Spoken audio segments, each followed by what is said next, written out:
The Chinese Communist Party is a key element of the country's power system. The way it operates is crucial to understanding the workings of China as a whole. In this video, we will try to explain from the ground up what the Chinese Communist Party is, how it exercises power, and introduce its key members. The Chinese Communist Party is a Leninist model organization. To understand what this means, we must first explain the so-called principle of democratic centralism. According to this principle, power is consolidated in a central party body, which imposes its decisions on party members. The Central Committee of the Chinese Communist Party is an institution with numerous departments, committees, and working groups that control the work of relevant state institutions and social organizations. The members of the Central Committee simultaneously hold positions in the state, but they do not derive their power from their offices, rather from their position in the party hierarchy.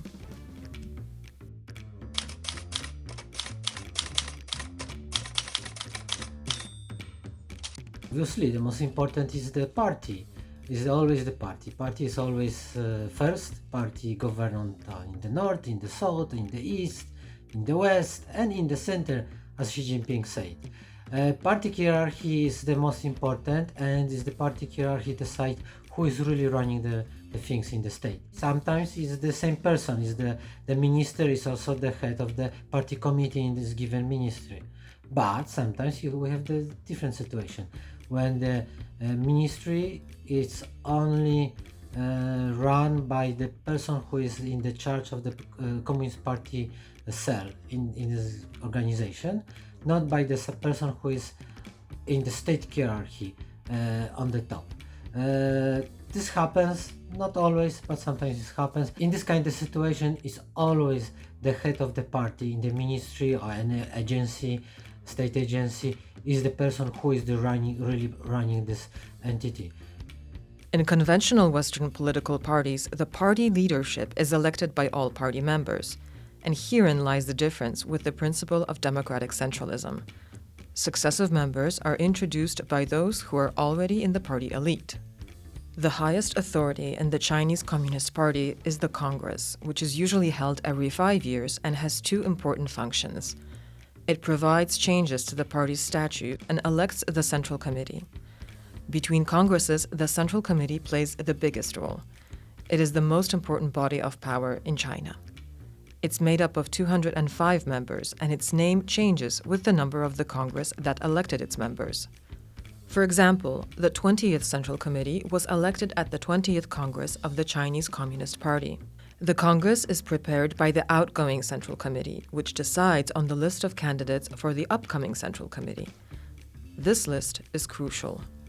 From the 19th Party Congress of 2018 onwards, the list of candidates is voted on in its entirety to guarantee that all designated candidates enter the Central Committee.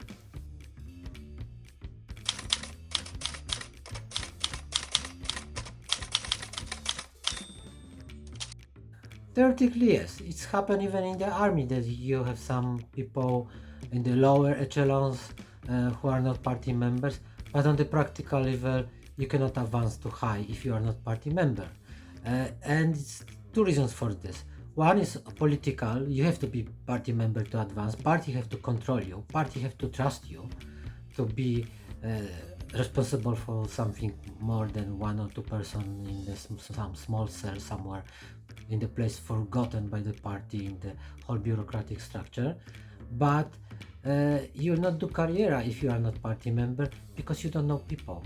Sometimes somehow this situation is like in the Western corporation when people going out for the cigarette break and coming back and they set up everything. It's the same in the party. It's just instead of going for the cigarette, they go for the party meeting. You are left out. You don't know what's going on, and then you'll not do career because you just don't know what's going on.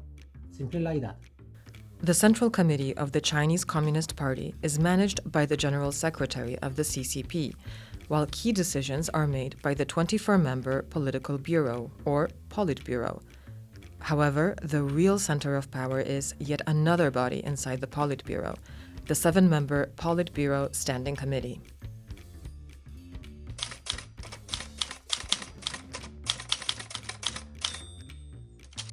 Well, the situation is a bit more complicated. Standing committee is like the small group which can organize works of the Politburo, and yes, it's set up agenda especially for the official meeting, the so-called plenums, but the Politburo works kind of like the hybrid between the book club, men's club, because usually it's the only men, sometimes only one or two women, but in the current Politburo is none. So they discuss, they spend a lot of time together, they work together, and they also set up the unofficial meeting or working meetings when they discuss some different topics, some agendas. Sometimes they talk about the books. Some members give the book recommendations, important books they think the others should read and they should discuss. Sometimes they invite the outside experts, and this is very interesting because usually the experts don't know who is really in the room. The room is very dim, there is not much light, they cannot see the faces.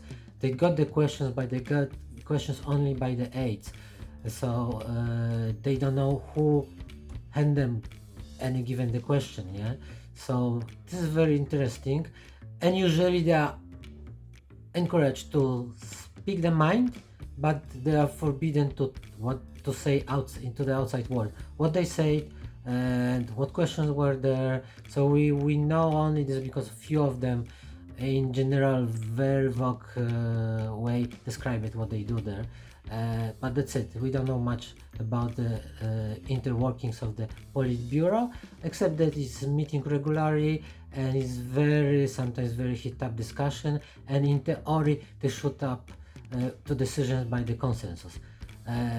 Votings happens, and the votings happens in very serious matters in which they couldn't before set up the consensus, but otherwise they should reach the consensus. This is by the rule. Of course, it's party, so everything is the rule, unwritten rule, which on the party members, especially on the top, always can change any moment. In the party hierarchy, the highest position is held by the General Secretary. During the 20th Congress, Xi Jinping was elected for this post for the third term. Xi Jinping is also chairman of the Central Military Commission, with Chang Yuxiao and Hu Weidong as his deputies. Second in the party hierarchy is Premier Li Qiang and his first deputy, Ding Xuexiang, who ranks sixth in the party hierarchy. Chairman of the Standing Committee of the National People's Congress, Zhao Leji, is the third-ranking member of the Politburo. Liu Jinggo is head of the National Supervisory Commission, the highest supervisory and anti-corruption authority in China.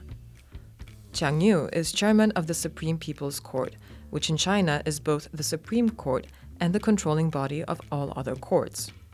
Yin Yu is the Prosecutor General and heads the Supreme People's Procuratorate, which oversees the work of all prosecutors in China. The only person outside the Central Committee who holds an important position in the highest authorities of the PRC is Han Zhong, who is a retired member of the Politburo.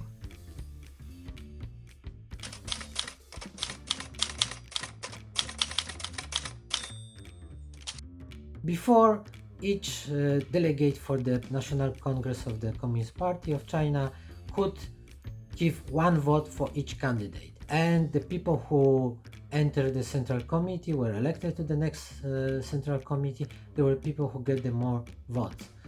So this was kind of quasi-democratic way to see who got the biggest support. This was the Xi Jinping change. Obviously, the list is closed and there is no more candidates than the place. That's it. You vote and you have to vote yes, because this is your party members and you are expected to vote yes for the list proposed by the previous Central Committee, and you have nothing to say. So practically this is what the Xi Jinping changed. He take out a big chunk of the power from the National Congress. Of course, we don't really know why he pushed for this change. We know that he lost during his first attempt to get to the Central Committee. He didn't get enough votes. So maybe it's his personal issue. He want to avoid the situation like that in the future. Well, he's already on the top, so he doesn't have to worry for any more elections ever. So I don't think it's this. I personally think it's more about the power, because he wants to have in the central committee only the people he trusts, only the people he chooses or have to choose because of the other big schemes inside the party. That's it. He doesn't want to leave nothing to the accident, to the choosing of the delegates. Well, Xi Jinping is just control freak, so this is more rational from his perspective.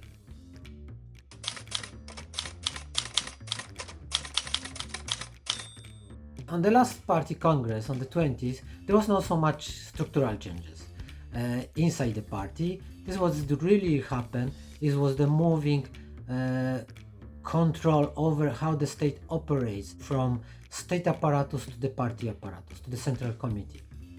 Before, we have the situation when the party and the cells in the central committee were giving general direction of the politics, but the state apparatus was responsible for the coming up with the specific politics and of course carrying them out.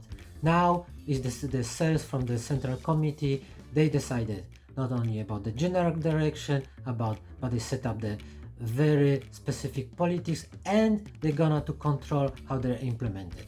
So before, there was sometimes situation when the party give the general direction, the elements in the state which are new that this is maybe too rigid, it needs to be somehow changed, softened or hardened, who knows. They could try to negotiate something, to implement this a bit differently in the more practical terms. Now this is over. Now they have to follow exactly party line, and the central committee is looking for everybody's hands. Obviously, in the long term, system is gonna to lose its flexibility. This difference between what party decided and what the state apparatus was implementing was giving its flexibility, because the people who were on practical level implementing politics, they know better reality, so they were capable to change something. Now it will be impossible when party leaders very often not having too much life experience, or having this life experience long time ago, 20-40 years ago, will decide very detailed politics, and the state will have to just carry out them exactly to the letter. So I believe in the long term it means that the system is gonna to lose its flexibility, and well, this means that sooner or later it will get broken, but we will see. Thank you for watching. If you enjoyed this video, make sure to like and subscribe to never miss more stories like this one from the region.